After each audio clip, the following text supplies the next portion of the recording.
Hello and welcome to the Long Live Rock and Roll podcast. In 1991, Guns N' Roses brought in a new drummer and keyboard player and, in an ambitious and confident statement to the music world, released Use Your Illusion 1 and 2 on the same day. Following immense anticipation from the rock world, Use Your Illusion impressively spans multiple styles and genres, including rock, blues, metal, punk and classical elements, veering away from their dedicated, established hard rock sound of previous releases. Joining me to discuss the first part of this double album is my co-host, Mr. Felipe Amorim. How you doing, bro? Doing great, man. I hope everyone's been staying out of trouble lately. And yeah, I'd imagine so, yeah. Do you know what? So let's just crack on. I'm going to ask you straight away because these are the thoughts I've had from doing my research on this album. Mhm. Is this Guns N' Roses' most impressive album? I would say yes. I would say yes. Like the combination of the two, I would say, right? That's what I mean. Yeah, both of them. You've got to consider Use Your there's like there's Illusions. quite a lot of songs in both albums, and if you piece those two together and pick the best songs, yes, it's definitely their most ambitious project and the best executed, I would say. 2 hours 30 minutes across both albums. That's nuts, Yeah. isn't it? The thing they released it like that in order to get like two platinum albums instead of just one, because you could have released as one double album, right? And I think for the charts it counts like one, and they just said, "Fuck it, let's do like two separate albums." Yeah, So a you kind get of two little, platinum albums. a tricky way into the charts. Yeah, Yeah, but you know, it's a clever thing anyway. You know, it is, and it did well in the charts, didn't it? I mean, 685,000 copies sold in the first week, 5.5 million overall, and this is just number one, by the way. Number two has its own statistics, but an interesting fact I was reading is that this is the first time ever that a band has had two albums enter the US charts in number one and two.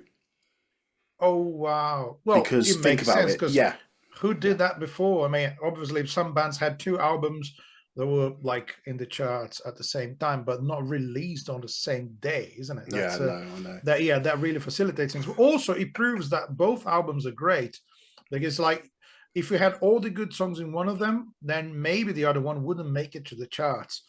So I think there's a lot of merit in releasing two albums at the same time Yeah, and having both of them on the charts. That's I impressive. agree with that. Which one was number one, by the way? Was it the second album? Yes, I think it was because it had the hit single on "You Could Yeah, Be Mine," and yeah. that's the one that performed well. So I think "Use Your Illusion 2" went to number one, and then number one stayed at number two, ironically. Okay. Um, Yeah. Talking of double albums, I mean, it is. Let's just talk for a second about the ambition and confidence that they had within themselves on this album to have the balls to come out and just put both albums out on the same day. I mean, what are your thoughts on that? Well, yeah. First of all, you got to believe it. You've got a lot of great songs, and second, you got to trust that the musicians who are working with you are capable of being creative throughout a whole album or two albums in that sense. Like even when you get great songs, you still need good musicians to perform them to a Yeah, high level and make sure it never gets boring, because that's the problem with long albums. They tend to get boring at some point and some songs might be too long, etc.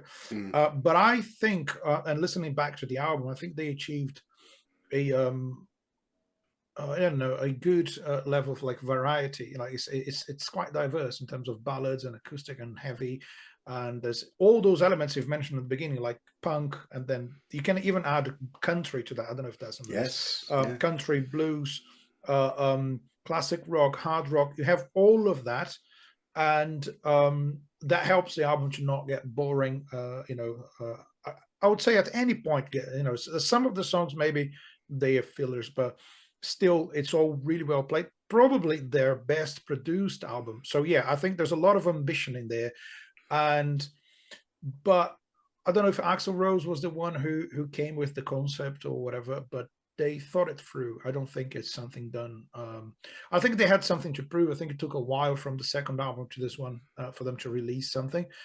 yeah, But three yeah, years, I think, three yeah, years. but I think it's their most ambitious project and their best albums, in my opinion. Mm. So just a bit of information about the album. So it was released September 17th, 1991. Now this is the crazy part. Recorded between January 13th, 1990 and August 3rd, 1991. So that's 1 year and 7 months. Yeah. Now, this probably explains it. Recorded at many different studios across LA and Hollywood, including A&M, Record Plant, Studio 56, Image Recording, and Conway, as well as the Metalworks studio in Ontario, Canada. The album clocks in at 1 hour and 16 minutes, and it was released through the Geffen label, and the producers were Mike Clink and Guns N' Roses themselves. Now, that recording time, January 1990 to August 1991. Now, I was reading a bit about the background, and half of the songs, see, I did choose. We discussed this morning, didn't we, about doing one out, just one or both of them. And we decided that we did just do one of them for now, because for our listeners that don't like Guns N' Roses, we don't really want them to have to do 2 weeks of episodes Yeah. they don't like. And also it sort of gives us a break to do something else, and we can do number two at another time. But just know, listeners and viewers, that, when we are talking about this recording process and the writing process, we are talking about both of the albums. And I think what this is going to allow us to do is this episode will be a certain kind of episode where we're talking about broader ideas about the albums, and then maybe next time when we do Use Your Illusion 2, we can just get more involved in each of the songs. Yeah. Perhaps nice different Yeah. different dynamic to it. But anyway, yeah, so what we're hearing is that half the songs from these albums weren't even done before they had to head out on their world tour in 1990. So apparently they were recording lots of songs in various studios around America when they had days off. I think there's it might be one studio in Canada, but most of it in LA, isn't it? Yeah. But several different studios, like whenever they were available to go into a studio and record bits and pieces of a song. And some of the songs were written before the first album, including True. November Rain. Yes. That was written in 1983, so that's quite an old song. I think they even had a different lineup at the time. I mean, before the classic lineup, the first lineup that recorded an album together. So they said to Axl Rose and Easy were writing those songs back in the day, and some of them were kind of unfinished, or they didn't think they were good enough. Now, with time and money in your hands, then you can produce songs the way you want. I think that's the reason why they got back to those songs. Also, as I said, they're about to hit the road. The album's not finished, and you start just like looking for whatever pieces of composition you have anywhere, and then try to make something out of them. But I think overall they did a great job with all the songs. Yeah. I mean, the recording time just goes to show how ambitious it is, and I think if they knew they were going into a double album recording process, then you're going to put aside a lot of time, effort, and money to make this work. Now, why would the recording time take so long? Well, you've got an ambitious vision to do 2 double albums that we're going to release on the same day. You've got complex arrangements, because these songs, compared to their previous 2 albums, they're a lot more complex, aren't they? Not necessarily progressive in that sense, but longer songs, more structural changes. I wouldn't go as far as progressive and time signatures or unusual this, that, or the other, but just the songs were longer in length, weren't they? You hear from November Rain and Coma as well. But there are some prog rock concepts in it, like they have a 3-part song, right? Which is, I think, November Rain, Don't Cry, and what's the other one? Live and Let Die. I know it's a cover, but that was almost 3 parts, isn't it? It has. Oh yeah, no, but I mean, there's like 3 songs in the album that were written or intended to be like. Oh, I see. Yeah, sorry. Like the other one. Songs. The other one is Estranged. Which is on the second album. Yes, sorry. So those songs were designed to be like 3 parts of a song. Actually, there's an interesting story about that. Matt Sorum, the drummer who joined the band for this album, he got criticized for playing the same drum fill all the time in those 3 songs. Actually, he did a lot of November Rain. So it is an iconic fill, right? I can probably play here on my go for it. Why not? If you can hear it, you can't see it. That's okay. We can hear the thump. Yeah. But so basically, this is the fill that he plays, and he plays a lot in those 3 songs. I think some drummers criticize him for that, like including Mike Portnoy. I'm not sure if I'm right about this, but I read that he said Though that's not very creative, repeating the fill, whatever. But But it kind of as a makes the matter of fact, songs. he said he wanted the fill to be repetitive and the same, and he was an accomplished session musician and touring musician at the time. So I think if the two additions they had to the band, Matt Sorum and Dizzy Reed, the piano player, keyboard player, they actually took them to another level in terms of technique and performance, and because they were really like proper, let's put it like that. So when I say proper musicians, I mean by what I mean is, like, sometimes with rock bands, you have your friends who are playing with you, in the school or whatever, and you end up becoming a big band and famous. But Yeah. some of those guys had no previous experience; they're just doing it. And what happened with Steven Adler, the first drummer, is he was a really good drummer, and he did some epic like recordings like Sweet Child of Mine, and you can't take the merit away from him for being one of the most iconic rock drummers, but he had some serious drug issues. And Yeah. well, when the moment the Hacksaw Rose thinks you taking too much drugs, you probably are. So the thing is, so he got sacked, and Easy, the guitar player, who is one of the who is probably the most the prolific songwriter in the band. He was against sacking him, so he liked his vibe, his groove, but they had to get rid of him, and then they had Matt Sorum joining the band. So you got It's like two great musicians. But it's interesting that all that ambitious project came out in a moment of conflict in the band, when you have one member leaving, two members joining the band. It's interesting to come up with such a masterpiece in the middle yeah. of those changes. Let me just take you back to Izzy Stradlin and his Mm-hmm. thoughts on this, because I found a quote from him. So this is what Stradlin said about. So Steven wait, Adler. so yeah, so Adler left, Sorum Yeah, Adler joined. Yeah, left. Yeah. Adler's sense of swing was the push and pull that gave the songs their feel. When that was gone, it was just unbelievable, weird. Nothing worked. I would have preferred to continue with Steve, but we'd had 2 years off and we couldn't wait any longer. Now that, as much as I hear, so you telling me that Izzy Stradlin didn't want Adler sacked, that No, now yeah, makes yeah, sense. But on top exactly. of that, this doesn't even seem like oh, it's a shame we lost Adler. It seems more of I don't like the new guy.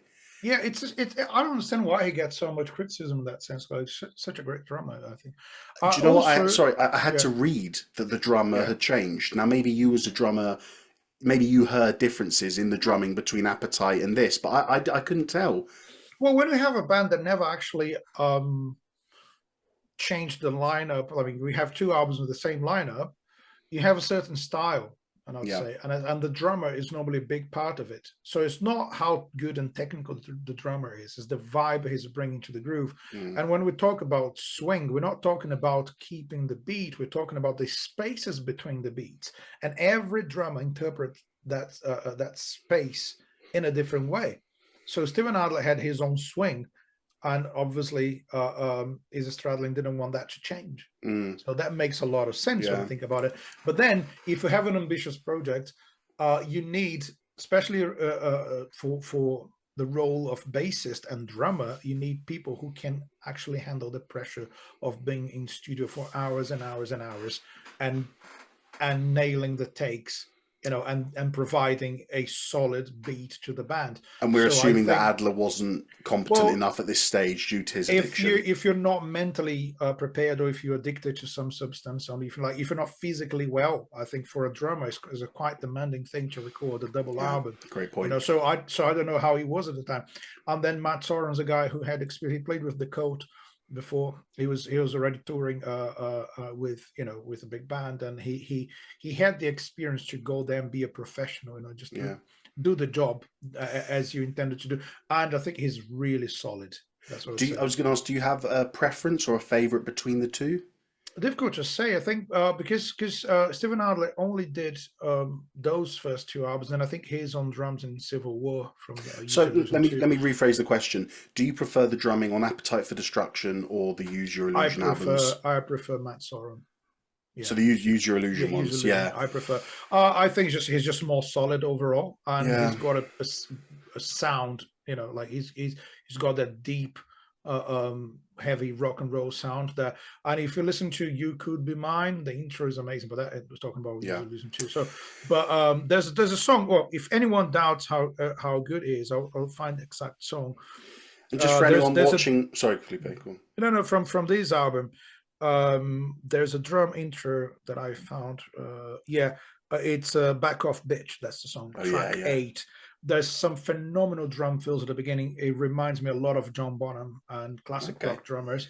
And it's like that's him displaying his technique and his creativity, but it doesn't do it pretty much anywhere else on the album because it's not necessary. So Yeah. that's part of the job of a good drummer, I'd say. The I was just gonna say for viewers and listeners, if you're new to us, any song we mention, including the full album, is in a playlist on the at the bottom. So if you scroll down, open the show description or the show notes, and you'll see a link to a Spotify playlist where we put every song from the album we're talking about, plus any extras we might mention. So check that out if you want to listen to the album or play a song as you hear us talk about it alongside the show. One thing you mentioned earlier was the production, and I think that is a massive part of this album, especially when you compare it to Appetite for Destruction. Yeah. One thing that I think has helped this, or is in my opinion, from what I've heard, is the addition of Dizzy Reed to this album, because the album does Oh man, feel yeah. like a bit. It feel now I know Axl Rose is playing piano on quite a few of the songs, but Dizzy Reed on keyboards, it just adds that extra layer, doesn't it? Another texture, another layer of, and I wouldn't even call it overly electronic or No, special he's not, but he effectsy. actually does a lot of piano in the album as Yeah, well. And his piano playing is really kind of classic rock and roll and blues yeah, and country, I'd say. So it's like really it's like taking them back to their roots in a certain way, yeah, to the roots of the genre they play. So it's rock music. Rock music comes from rock and roll, blues, and country. yeah, And I think Dizzy Reed's got that vibe. His piano playing is like flawless. And I think yeah. again, you have someone who is technically great as a musician, knows the music he's playing really well. And I think yeah, it's a big addition to the band. Also, once you have more piano, more keyboards, you're going to take the attention away from the guitars a little bit, Hmm. because you would see Guns N' Roses as kind of guitar um, oriented band, isn't it? More Yeah, than yeah, for anything else. sure. But then when you have a great piano player in the band, things change a little bit. I think so in particular the track. So yeah, no, I agree with all you're saying, but on top of that, just when I'm talking about production, I mean just those extra sounds, those tiny little details, and my main thought is the outro of the song "The Garden," where you've just got Oh, these fantastic guitars layering each other as the song fades out, with lots of vocals. Axel doing his improvised thing.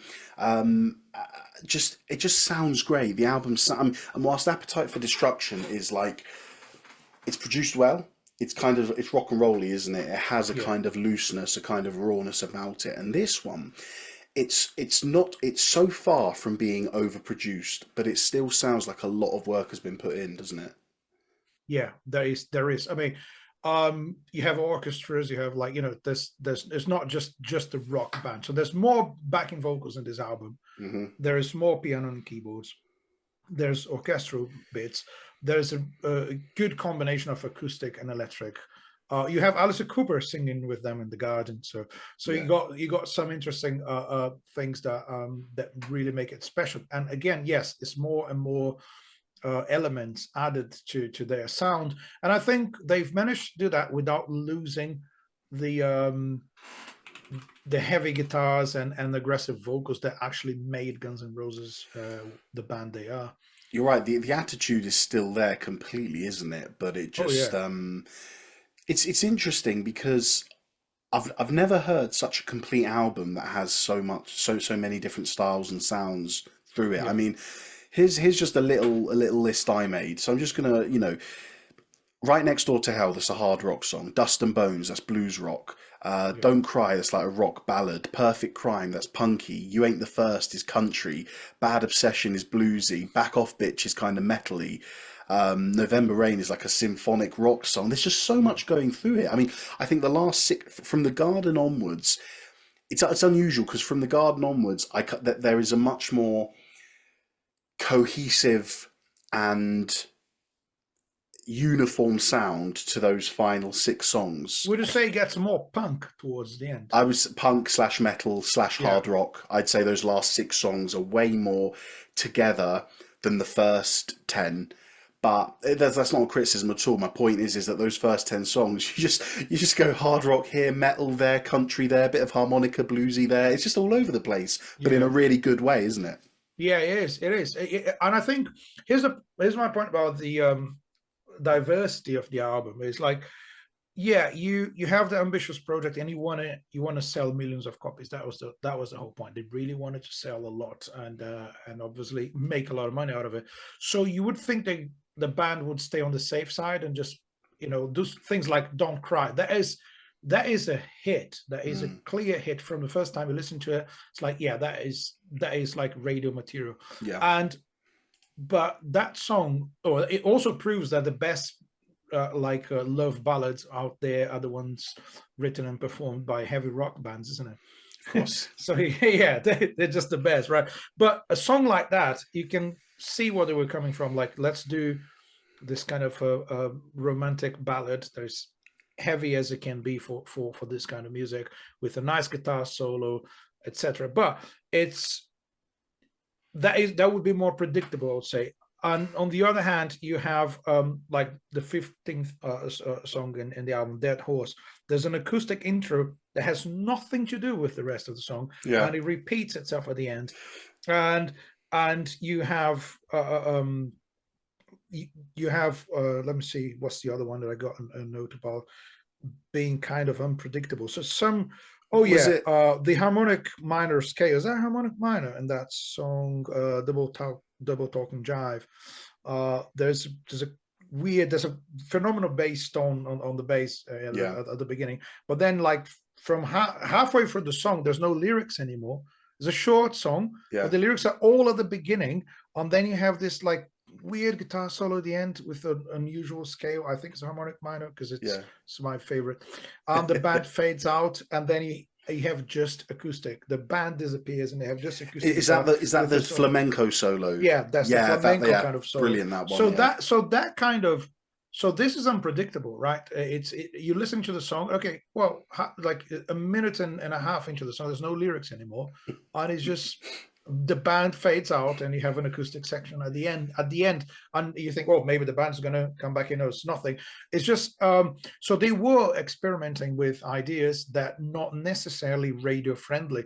Also, if you have an album with like 15, 16 songs, it's just, you might as well just put some of your own creations in it. They're not necessarily commercial, and I think they kind of came up with a good balance between being creative and writing commercial songs. Yeah. So I've listened to Use Your Illusion 2 before, but I haven't actually listened to this album before this week. And when I saw the length of time of the album and the amount of songs, I kind of sat there thinking, oh my God, like this is going to be a long one. I've got to listen to this at least 3 times to know it well enough. And the thing with Guns N' Roses, for me, it's quite unusual, my little relationship with them, because they have some songs that I think, my God, this is incredible. And I'm not talking just about the hits, even though I suppose the ones I like are the hits, Civil War, Sweet Child of Mine, Paradise City, Welcome to the Jungle, really songs I love. Other songs of theirs that are famous that I don't really care for. And I'm not going to name and shame them, but I just like that. I don't like that. Well, with a band like them, I think there's a lot of hit and miss. Honestly. Yes, yeah. But here, there's just something for everyone, isn't there? There is. I don't see how... It's a really, really good album. I think I have to say that straight off the bat. There is something for everyone, yet there is a cohesion but within the album itself. There is no doubt who you are listening to, even if you're listening to what is it, You Ain't the First, the really country one, or you're going to like Back Off Bitch. I actually really like that one. They're all great songs. That's what's really impressive. Okay, that's one of the unpredictable ones for me. When I was listening back to the album, I was like, You Went the First. Is that it? Yes, track 6. Which that's entirely acoustic. There's percussion rather than drums. And at that moment in the album, you're just expecting more heavy rock. And it's like, oh, what is that? It's very sparse. There's not a lot going on. No, no, Yeah. and you wouldn't say that that's a typical Guns N' Roses song, you know. No, I agree. So they're really good with the acoustic stuff. Yeah. Mm. Let's move on and talk about something that Guns N' Roses, because we're always asking on this show, why is it rock and roll? What did it, Mhm. an album can be special and rock and roll without doing anything new or different, but there is something that this album did that was kind of innovative and pioneering, and that is, I mean, I'll just say it outright, it's the song November Rain. Not the song itself, but what makes up the songs, what makes up the song. And here are the characteristics of it. It's a long song Yeah, with a complex arrangement and structure changes and all that stuff. It's got a massive orchestra behind it, providing classical elements supporting the rock band. The depth of emotion in the lyrics and his vocals, so people can't see me counting, and a legendary guitar solo. So yeah, we've heard songs that have done these in one way or another. We've heard Stairway to Heaven, we've heard Bohemian Rhapsody, we've heard Freebird that are long and have great solos, or Bohemian Rhapsody's long and unconventional. But in terms of a mainstream rock song that combined all four of those elements together and became essentially a hit despite its length, it's a very special song, isn't it? it is. If you compare that one to Coma, which is the last one of the albums, like almost around 10 minutes as well. Yeah, So those are the longest songs. But Coma it is a really well arranged and played song, but it doesn't have the catchy chorus. It doesn't have the variety of tones like having an orchestra and all the stuff that you mentioned about November Rain. yeah, So November Rain is right at the beginning. You have piano and the orchestra yeah, right from the beginning.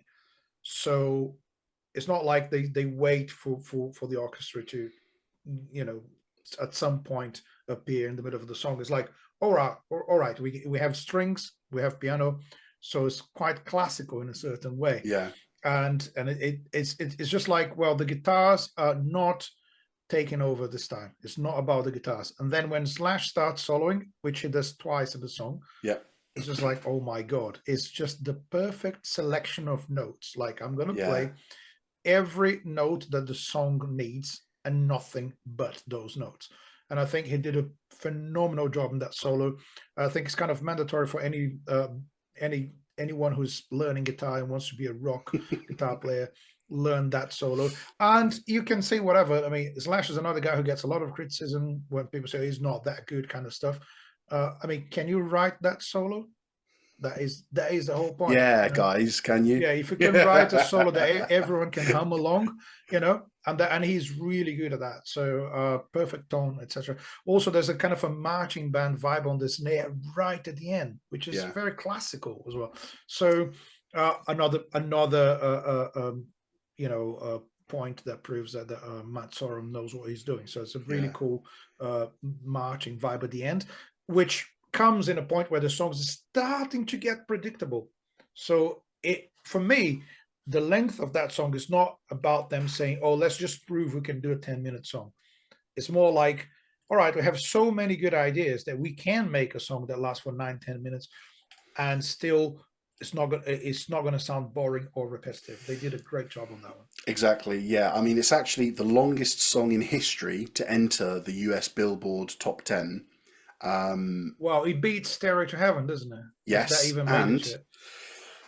excuse me, and it was only knocked off the top recently by Taylor Swift in 2021. Oh wow, I didn't even know So she had a long song. 30, yeah, I'm skeptical. I haven't listened to the song, but I'm wondering, is it really a long song? Like, is it a full 9 minutes long, or is it like, Can't be as good as November Rain I anyway. don't know, I don't know. Yeah, I'm hastened to criticize Taylor Swift in this day and age. She's kind of a massive star at the moment, isn't Oh, she? she's really good at what she does. Yeah, It's just good pop the music. first time we mention her in the show, I guess. So Yeah, but that probably yeah. took everyone So by if there's surprise. any Taylor Swift fans out there, go and listen to some Guns N' But Roses. 30 Um, years, 30 years, and I think that's a testament to the song that yeah, it was. So yeah, the point is that it's the longest song to enter the US Billboard Top 10 until 2021, and it shows that there is no other song, and there has been no other song since then that has had the length but captured people's hearts and imagination over 9 minutes that's been that popular, that's become a Yeah. hit song. And it had a well, as you can see in my background, I chose I was going to go on to that next. if anyone is watching this instead of Do you just know listening. what? When Felipe logged on and I saw that photo, you have to understand, without seeing that photo in context, it looks like one of those badly generated AI images. Yeah, It's like, AI, make me a photo of like a swan, in a purple dress, and you just get that. well, this is a man jumping through a wedding cake, right? He just cuts through the cake, gets to the other side of the table, isn't it? Everyone who's seen the video knows what I'm talking about. It's a very That famous awful video scene, as well, well. it's famous as one of the worst videos ever produced for famous bands. And there's a this is the interesting story behind it. So the story about this man jumping on the cake here is basically, so there's the wedding scene, which is Axl Rose and his girlfriend at the time. So, but he wanted it to be like a proper wedding. So for the cake scene, he actually had some of his best friends, coming around for the scene. So they celebrated like a proper wedding, and he had his friends and everyone's having a good time. But the guy in the picture here, he's an actor who was hired to be one of the extras or whatever. And the director wanted, I think he wanted it to look like a fight and someone throws this guy in the cake. But here's the thing, he said, you're going to fall over the cake, and that's the scene. But he jumped into it in a way that doesn't really look like someone threw him in the cake. It just jumps over the cake, and it's just really bad. It's like terrible scene, really awful, because it doesn't make any sense. I've just watched it, and he puts his hand on the cake before he goes. Yeah, he's just jumping into the cake. He's got a smile on his face as well. Yeah, exactly. So, but the problem was you can't do a second take because they only had one cake. And then the director was like, "You just ruined the cake. This scene is just awful. We can't do it again." And then they say, "Okay, fine." It was there, and so they cut the scene. Of course, that's not going to make it to the final cut. And then Axl watched the video and said to the director, "Where the hell is the cake scene?" And he said, "No, but that was awful. It didn't work." No, I want that. I want that terrible thing to be in the video. And all right, so people say, I said this a million times, this is an awful clip. It doesn't make any sense. So they have this, I think they have this like the whole orchestra and the band, and then you have the massive church where the wedding's taking place, and then Slash walks out of a tiny church in the middle of nowhere to play his solos. Like, it's not the same church. What's going on? And this guy flies on the cake. Nothing makes any sense. So this is how they defend themselves in this case. They say it's intended to be a dream. So that's, you can see Axl Rose kind of waking up from the dream, and it's just, yeah, okay. But it sounds like the classic excuse when you do a bad movie and nothing makes sense anymore. And then just say it was just a dream.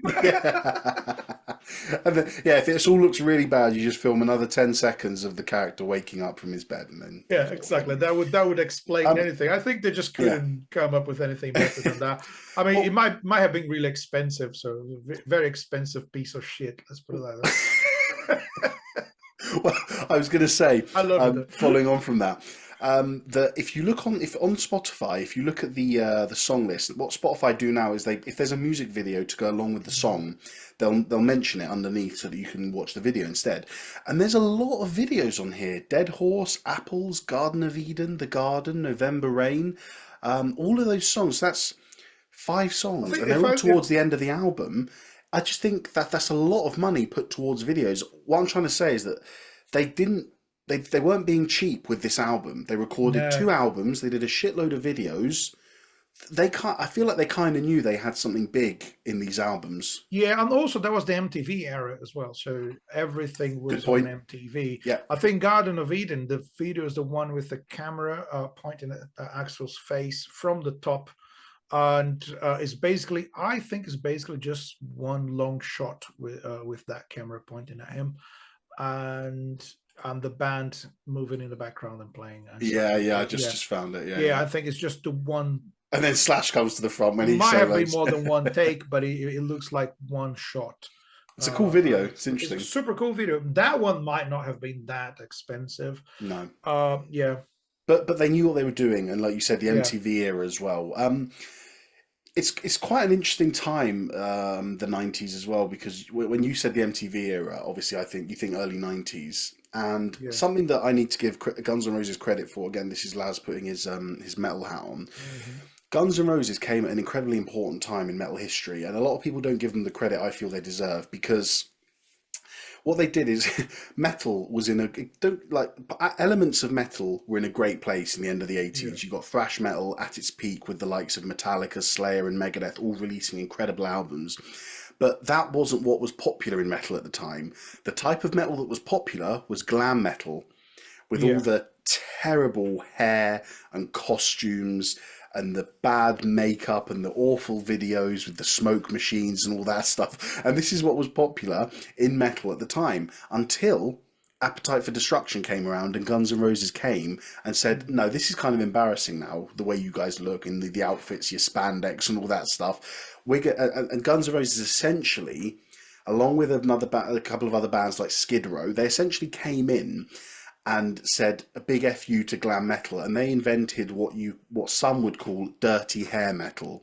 And Oh, again, interesting. within metal, yeah, within metal, there are I so like that. many Never heard of them. there are so many subgenres within metal that it's sometimes too hard to try and figure out where you put this band. But with Appetite for Destruction came dirty hair metal, which is essentially glam metal, but without the stupid looks, without the silly costumes, the dumb hair, the terrible videos, except November Rain. But Guns N' Roses did, and it It was was just important. a dream, lass. Yeah, exactly. But the reason this is important is because going into the '90s, metal had evolved and had become its own thing. We now had big branches of metal going off and expanding on their own. But the heaviest side of music that was popular in the '90s was grunge, Yeah. because that's when people started looking at glam metal from the '90s and being like, okay, this was kind of embarrassing now.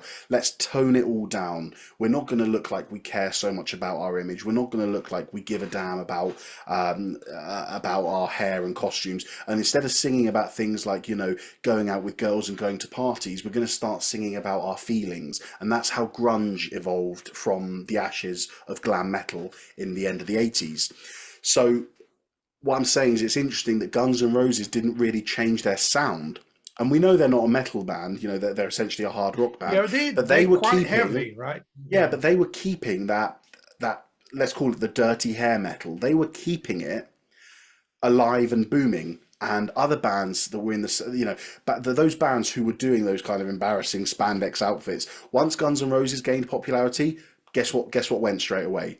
The bad hairdos, the stupid outfits, the terrible makeup, because they saw Guns N' Roses' success, and that kind of metal, that popular metal, the MTV era of metal split off. You had Yeah. grunge and you had Guns N' Roses, and Guns N' Roses really led that kind of that revolution of glam metal that is trying to be anything but glam metal. So massive kudos to them. I don't think they Yeah, often because get they were credit for kind that. of alone, in that scene. Yeah, You know what I mean? They yeah, they they were on a league of their own yes, in terms of how good they were, but yeah, also I don't think no one else or no one else who became big was doing anything similar to their sound at the time. yeah. And I think releasing a double album or two albums at the same day Ballsy. is just, yeah, exactly. It's like, here we are, this is our thing, and I don't give a crap about Yeah, what you think. We're gonna do it. So and that's rock and roll, right? There's a yeah, song.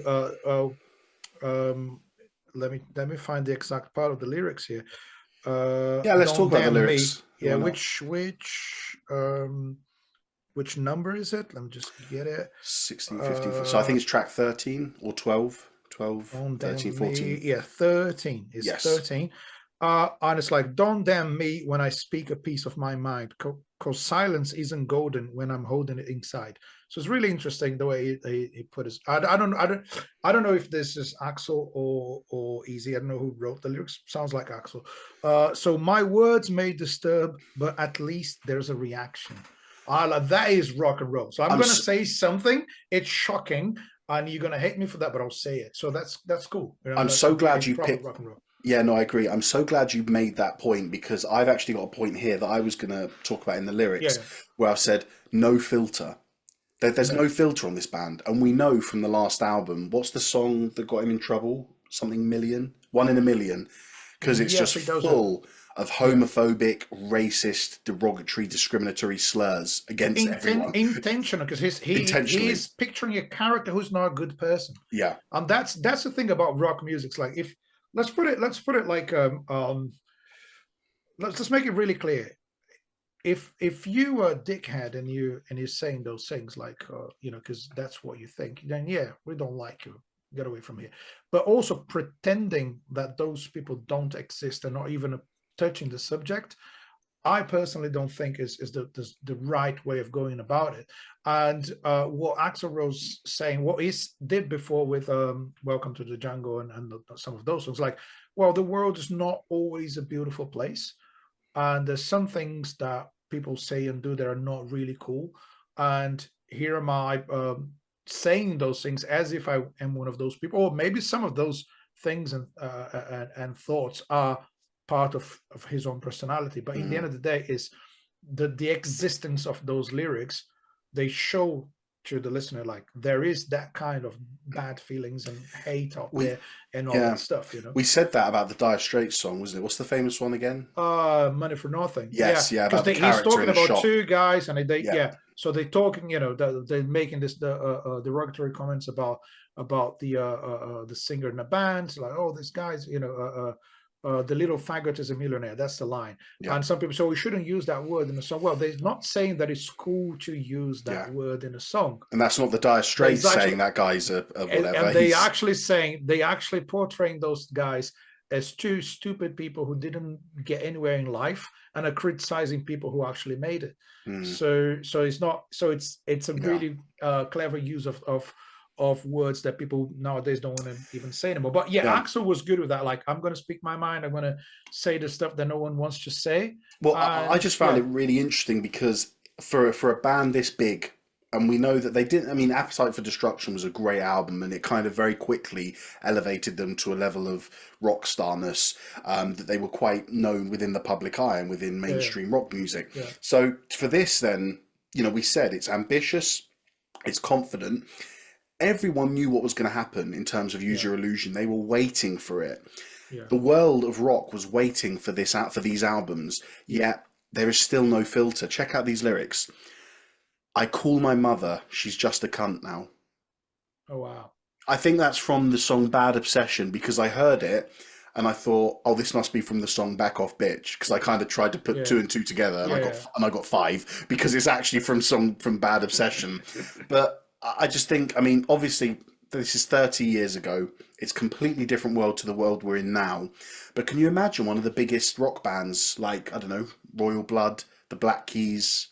I don't think. Yeah, I don't think most bands now. That I can't speak for them because I don't know what's going on with those guys or interference from record labels, whatever. But I don't think most current successful rock bands would uh, use that amount of swearing or even touching some topics like you said about Bad Obsession, and Bad Apples. Those two songs are about drugs, and the common point is they're not actually saying, "Oh, you know, let's take drugs because that's fun." Oh, there's another song, I think, Garden, or is it? Let me find exactly which one I'm talking about. Again, is the garden, right? So it's a metaphor for the place you go mentally when you're high, and none of those songs are actually saying this is cool. Mm, And remember, they sacked someone because of his addiction. yeah. So they approaching that subject as like, listen, this is disturbing, you know. This is like the what happens to you when you take drugs is not good. And they never, that's why it's bad obsession. That's why it's bad apples. They're not talking about the overall experience of using drugs as a positive thing, but not mention it wouldn't be rock and roll. I think that it's like, well, everyone knew they had drug issues and they talked about it. Do you So why think? not? Do you think lyrics like these, and let's just address this because there are so many songs. There's 31 songs across both of the Yeah. albums.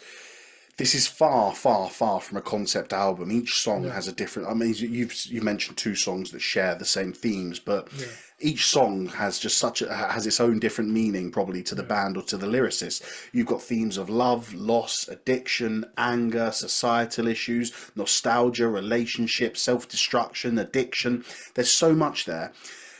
Do you think having a wide 31 songs, all with different lyrical themes, that's going to connect to an audience on a personal level, isn't it?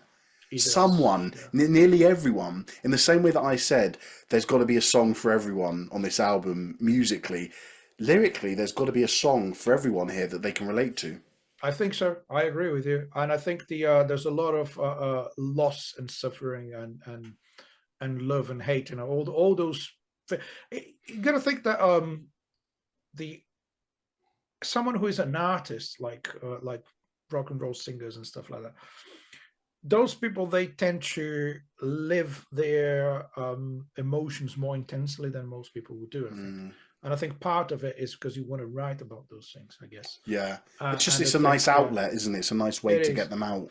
Yeah, exactly. And I think they yeah, they did really well. And let's put it like that, being honest about the feelings behind their experiences. It's like talking about drugs, talking about relationships. Don't Cry is an interesting story because I think Izzy Stradling had a girlfriend, and then when they broke up, Axl Rose was in love with her, and then she said, "No, this is not going to happen. Don't cry." And then he No, said he went home and cried, no. and then he wrote the song. But it's about, well, a relationship that didn't actually happen, didn't work. Mm, So but can you be a rock singer, badass rock singer, and still talk about love and crying? Why not? That's also rock and roll. exactly, exactly. Um, is there anything else you want to touch on? Oh man, I think we could go on for ages. I think Mm, it's anything just in particular? Any other? no. I think I just No. want to say what you asked at the beginning in terms of the how ambitious this album is. I think, imagine, as I said, having the balls to record two albums and release them at the same time when the whole world is expecting something great out of you. It's like the Yeah. chances of them disappointing their fans were like really high. The probability of them doing a bad album when you have a key member of the band leaving and two new guys joining and recording like in a Broken hurry up. at Yeah, yeah, broken up recording yeah. sessions. And I don't think it's so much of a well, you're right. It is there is there the chance were, to yeah, disappointment, but only because maybe they promised so much in exactly. When you saying when we'll you give you two promise that albums. much, well, some people could claim that didn't happen with Chinese democracy. They kept people waiting for 13 years. And when you listen to it, my opinion is like, yeah, cool. Yeah, It's like you say to me, I'm going to tell you the funniest joke ever, and you make me wait for 13 years, and I say, haha, yeah. nice. So I think with Ta-da! this album, yeah, I think ta-da, with this album, Little Arrested Development reference for anyone who, yeah, yeah, put in the description as well. yeah. So if you made people wait 13 years for this album, do you know what? I still think they would be happier with it. It's just phenomenal. That's a great point. Yeah. That's my last point. One thing I wanted to do is because there's so many songs, I wanted to know if you had a top five. Top five is difficult. It is Top tough, isn't five. it? I'll tell you which one surprised me. Okay. Okay, so let's go one by one. I might get to five because it's difficult. Right Next Door to Hell, the first one. I'm a big fan of like opening tracks that actually do the job. It's Yeah, a short perfect, and sweet, isn't it? Perfect. yeah, exactly. But the intro just builds up, and there's more and more tension and gets heavier and heavier. Yeah. And you can tell how good the production is because the guitars are crystal clear. but heavy and distorted. Yeah. It's amazing. And the lyrics are great too. Like I'm right next door to hell. So many eyes are on me. I think it does reflect the fact that like I'm really famous. Whatever I do, people are going to be talking about. I'm not really comfortable with that. It's a really really cool thing. Um, that surprised me. Um, Live and Let Die. I mean, we didn't talk much about that. So Live and Let Die Yeah. is a Paul McCartney song released, if I'm not wrong, in 1973 as a James Bond soundtrack. So it was already a famous song. But 2 decades later, you go and recycle that song. And how can you make it any better? So they didn't try too hard to change the song. They just perform it with the same structure, same tempo, everything like Paul McCartney did, but they kind of replace the horn section of the orchestra by guitars. The guitars take the lead, and they just turn it into a heavier song. I think that's what they just rockified it. Yeah. So "Live and Let Die" is great when Wings did it. It's great with Guns N' Roses, and I believe that Paul McCartney does it today heavier than the original because Guns N' Roses did that. I believe they have influenced Paul McCartney, and that, well, anyway, he might have said something different, but I believe they influenced the way he plays it live. Now, I think those two for sure. And You Went the First really, really surprised me. An acoustic moment in 6/8. You can hear them counting at the beginning of the song. 1, 2, 3, 1, 2, 3. They start the song. It's kind of cool that they kept that. It feels like you're in the room with the band. It really breaks up the album in a good way. It really just gives you a break from all that heaviness, doesn't it? Yeah. So okay, trying to get to a top 5, I would put November Rain there for sure, for everything we said about the song anyway. And here's the last one. I think I've mentioned 4 so far. So yeah, my last one would be, well, the lyrics I just mentioned. God, is that Bad Obsession? Dead Man, Don't Damn Me. Don't Damn Me. That's it. Because of the lyrics, more than the instrumental or anything else. Nice. Yeah, your top 5. I just have to say first that the album is so consistent, and I'll say a little bit more about that in my monologue, but it's just so hard to choose because, so in no particular order, Right Next Door to Hell, excellent opening track, just like you said, does the job in such a short space of time. It's a short song, it's like 3.5 minutes or something. Dust and Bones is the first time I feel like I've heard an obvious bluesiness from Guns N' Roses. Oh, that's yeah, they've done it really tastefully. It's a real great little homage to the blues in a heavy rock song. Back Off Bitch I thought was really awesome. The Garden, I loved Alice Cooper's part in that. I thought, and what the part where he's singing, it's just metal. There's even a part where it's a bit dissonant. The guitar goes to a chord that you go, ooh, hold on, like my ears don't like that. I like it, but my ears don't like it. And I thought that's a really cool song that for 1 second you're in like a sort of standard classic rock vibe, and 10 seconds later you're in metal, and it just does that seamlessly. So really good. I said Right Next Door to Hell, Dust and Bones, Back Off Bitch, The Garden, and Double Talking Jive. I thought that was a cool song as well. Really nice and heavy.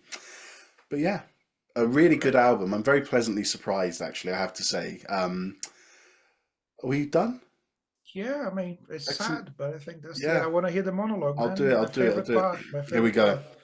It's a shorter one than usual, but I didn't feel like I needed to say much. Guns N' Roses are an unusual one for me. I find myself loving some songs, severely disliking others, and feeling pretty impartial about the rest. But Use Your Illusion 1 had such a diverse array of music that I think it's impossible for a rock fan to say they definitively don't like the album. How can you? There's something for everyone on it. The songs are really well crafted and professionally written. Things like Axl's voice and Slash's guitar are now ignorable, and I don't mean that at all badly. I mean that Appetite for Destruction put all of their skills on display to such an extent that I wonder if individual performances were subconsciously prioritised for that album, whereas for this one, it most certainly seems like the band are playing for the song and not the other way round. The excellent solos and vocal performances now just seem like they naturally fit in with the well-written songs.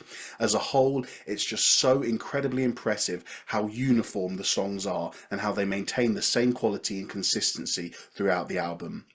Despite the array of genres we're treated to, I can't help but think of the Rolling Stones when I hear this album, a mix of styles, but a cohesive, familiar, established sound at the base of the album. There is a massive confidence about Guns N' Roses in this album. They sound like they're in full swing, even with a new drummer, and they execute these songs immensely. Now, I've gone from being pretty impartial about Guns N' Roses to being really excited to doing Use Your Illusion 2. Excellent. That's it, and it's man, everything everything I say in the monologues. It's not just something to soundbite and get the last words on the album. It's true, and I actually can't wait to do Use Your Illusion 2 now. So that's great, I might try and squeeze it in over the next couple of months. We should do it sooner rather than later, right? Yeah, we should do it sooner. Yeah, we won't do it straight away, but listen, I'll have a fiddle with the schedule, and we'll do it sooner rather than later. Okay. Awesome. Excellent. I'd love to do that. It's actually I prefer the second one.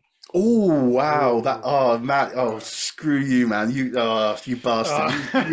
It's like we could have a long argument about which one is best. No. I agree. I like blue. How dare you? Blue rather than red.